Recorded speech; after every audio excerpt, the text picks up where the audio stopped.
I overheard my sister and our mutual friends talking about how I'm not good enough for my boyfriend. They don't know I heard, and now I feel completely lost. My sister, 25F, and these friends are the people I consider closest to me. I, 23F, love them so much, I even once tried to donate a kidney for one of them. So, hearing what they truly think about me broke my heart.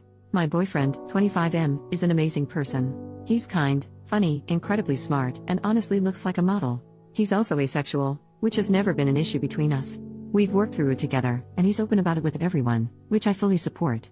Last week, he and I were supposed to hang out, but he got called into work after just half an hour. It didn't bother me much since I had a killer headache and ended up going home anyway. My sister and I live together to save money, and we're stuck in a lease for another year, so I feel completely trapped. After I got home that night, I closed my bedroom door, turned out the lights, and took a nap. At some point, I woke up to hear my sister and a few friends in our apartment. They were getting ready to go out clubbing, drinking a bit while waiting for everyone else to arrive. I didn't get up because, honestly, I didn't feel like putting pants on.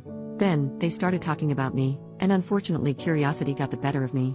They were saying how they couldn't believe I was dating my boyfriend, how he was too good for me, and how I was too ugly to be with someone like him. My sister chimed in, suggesting that his asexuality was just an excuse to avoid being intimate with me. Hearing that hurt so much because I've confided in her about my insecurities before. It got worse. They mocked my learning disability, using the R word, which I can barely stand to even think about. They made fun of my job, said I wasn't financially stable, and even joked that I'd have to beg to get fucked. All of them laughed and joined in. By that point, I was crying quietly in my room. I felt so hurt. After they left, I just stayed in bed, numb and unsure what to do. Since then, I've tried to avoid them, getting up early, staying out late, or spending time at my boyfriend's place. I've been answering their messages but in a colder and more distant way.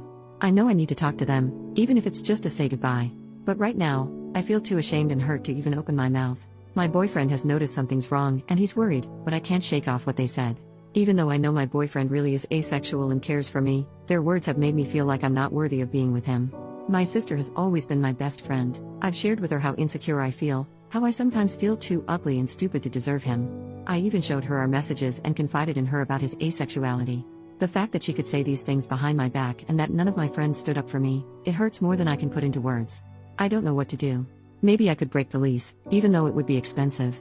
I don't know how to explain it to them, though, or how I could ever face them again. I'm not even sure if I should tell my boyfriend what happened. Edit to add, I can't thank everyone enough for all the support and advice. Seeing so many people take the time to offer help has truly made this heartbreak a bit easier to bear. I'm planning to talk with my boyfriend tomorrow when we're at his place. I think I might just show him this post. Edit to, again, thank you all so much. I've been overwhelmed by the kindness from strangers on the internet, and it's helped me feel less alone in all this. I really need to get some sleep now, but I'll be back tomorrow to respond to more of the comments. Thank you, everyone. Update, 10 days later. Hey everyone, first off, I just want to thank you all for the messages and comments on my last post. The support honestly helped me get out of bed and face the day. I ended up showing my boyfriend the post because I just couldn't find the right words to explain it all.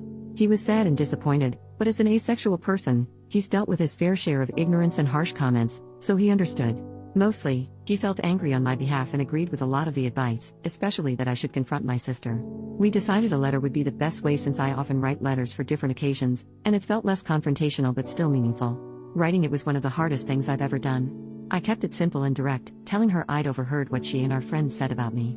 I told her I was willing to work on our relationship, but I needed some distance to process everything. I also talked to our landlord, who's actually a lovely woman, and she had no issue with breaking the lease. I offered to help find a replacement, but she already had someone lined up, so it worked out. My plan was to pack and leave the letter on my sister's bed, but she came home early and caught me in the middle of it.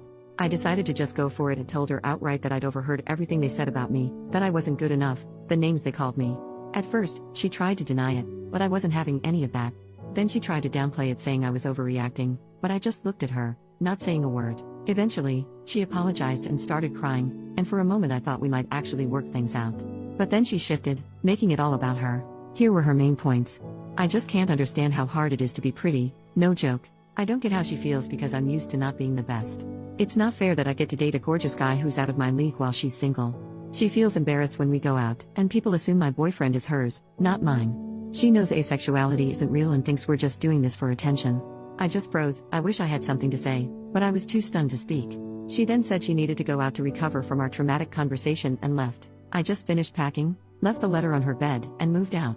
Right now, I'm staying with my boyfriend while I look for a room closer to work. I also wrote letters to my friends and sent them out before blocking them on all social media and contacts. I'm sure they'll find a way to approach me since we work near each other, but honestly, I don't care. On top of all this, I had dinner with my parents last Friday. I told them an edited version of what happened, leaving out anything about my intimate life, and explained that I broke the lease and cut ties with my friends. Their reaction? They said I shouldn't be angry because it's true, and that when they first met my boyfriend, they thought I was playing a prank. My dad even said I was being selfish for breaking the lease and betraying my sister's trust because you don't do that to family. Since then, I've been ignoring them, my sister included. I'm okay, honestly just more tired than anything else. Relevant comments. Commenter number 1, this is a little bit off topic, but I'm curious as to how your relationship dynamic works with your boyfriend. I don't know too much about asexuality / you mentioned you have a disability, so if it isn't too personal for me to ask, how does your relationship work? How do you go about an intimate life? I don't mean to be offensive or nosy, so apologies in advance, I'm just curious. OP, don't worry. Asexuality is a scale, like the hetero and gay scale. At one side you have the asexual and on the other the allosexual. Between you have different shades of gray. Some people don't feel intimate attraction but don't really care about making love if it makes their partners happy, some really don't want to do it, some only feel intimate attraction for those they have an emotional connection. It's a very diverse community. As for the obstacles of dating an asexual man, I guess it mostly falls into what you consider a deal breaker. What are your needs, etc. I can live without love making. I can live happy without love making. Again, it's about compromise. There are other things in my relationship that are more important to me than love making and they are being met, so I'm happy. I guess it just goes down to, if you can't date someone without love making, that's okay.